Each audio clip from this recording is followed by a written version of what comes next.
we start to analyze the economic processes, and we start to analyze how humans economize. And I look at the ways in which human beings economize and the ways that human beings try and improve what I think of as economizing is trying to improve the quality and the quantity of our time on Earth.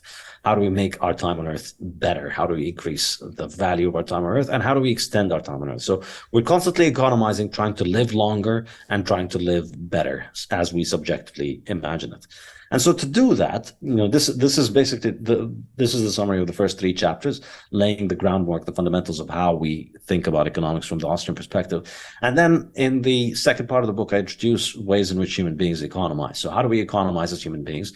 Well, we work. The most obvious one is labor. So you're out there, you see an animal, you want to hunt it. You hunt the animal, so you work to hunt the animal, and then you get the animal and then you eat it. That's, you sacrificed leisure, you sacrificed lying down on the beach, enjoying yourself in order to run around for a couple of hours, not because you enjoy running around after animals for a couple of hours, but because you enjoy the output. That's what labor is. So that's one way we do it. Another way we do it is through developing the concept of property. We start owning things and then we improve them, and then we keep them, and then that helps us achieve things. So you take property in an arrow, or in a bow, or in a stick that you use to catch animals. You build a house, and that's another concept of how we economize. And then another way in which we economize is we develop capital, which is a specific kind of property which we use for production. And that, for me, is, I think, the essence of understanding economics. And I think it's a massive disservice to humanity that modern universities don't teach enough about capital accumulation, that economics textbooks don't cover the concept of capital accumulation as much as they should be, in my opinion. I believe there's probably an agenda behind that. They don't want you to have capital.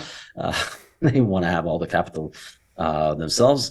But really, that's ultimately what it comes down to. So that if you look at this is why the cover of the book is the evolution of this tiny little dinky boat to this big fish boat, this big, sailboat, to this gigantic modern shipping containers vessel, which carries thousands of tons of goods and moves them around the world. This is what capital accumulation is. And it's just the progression of the increase in our productivity. We're increasing the value of our time, because when you have one of these, you can move, say, 100 kilograms or 500 kilograms of stuff. And one person can work for a whole day and move 100 kilograms of stuff, or let's say 10 kilometers. With one of these, you can move maybe 5,000 kilograms of stuff for 10 kilometers in a day, or more than 10 kilometers probably. And with this, you move thousands of tons. And so the productivity of our work increases as the capital increases. And that's I think, a very, very, very important concept. And it's ultimately down to the fact that we can accumulate capital that our life improves. Of course, other important concepts then follow: trade. And usually, economics textbooks today focus on trade and focus on the importance of trade and the division of labor. And of course, I believe that is an enormously important concept to understand. The division of labor, comparative advantage, and the benefits that accrue to people from engaging in trade are enormously important.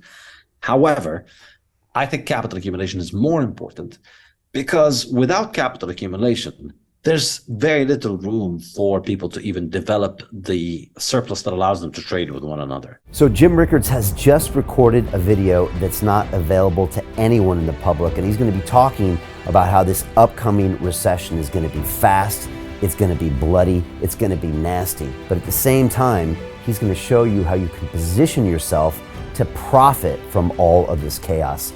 Now, we've made this video only available to our viewers. Go to londonreal.tv/Jim. Watch that immediately.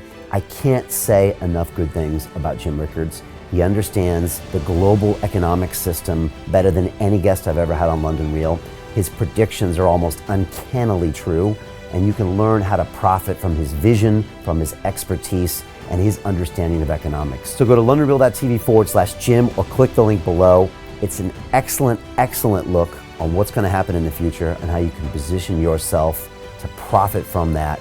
Jim is one of the best in the business, one of my favorite guests on London Real, and he's very, very good at predicting the future and showing us all to profit from it. So click the link, and I hope you enjoy. Hey, it's Brian Rose, founder of the DeFi Academy. I've told you my 4-week crypto bootcamp is amazing, but don't take my word for it. This is what my students are saying. The DeFi Academy was an amazing experience for me. It took me totally out of my comfort zone. In this course, I was challenged, I was held accountable, and pushed to do things that honestly weren't always easy. It's been phenomenal, and I can't believe we're already up on our 4 weeks. It has flown by. Going through this DeFi accelerator by far was one of the best courses I've taken. You do this course, you really get into the nitty-gritty of the activities that will make you comfortable with decentralized finance. Thank you so much to Brian and everyone at London Real and the DeFi Academy for even putting together an amazing course like this. Anybody else that wants to do it, please sign up.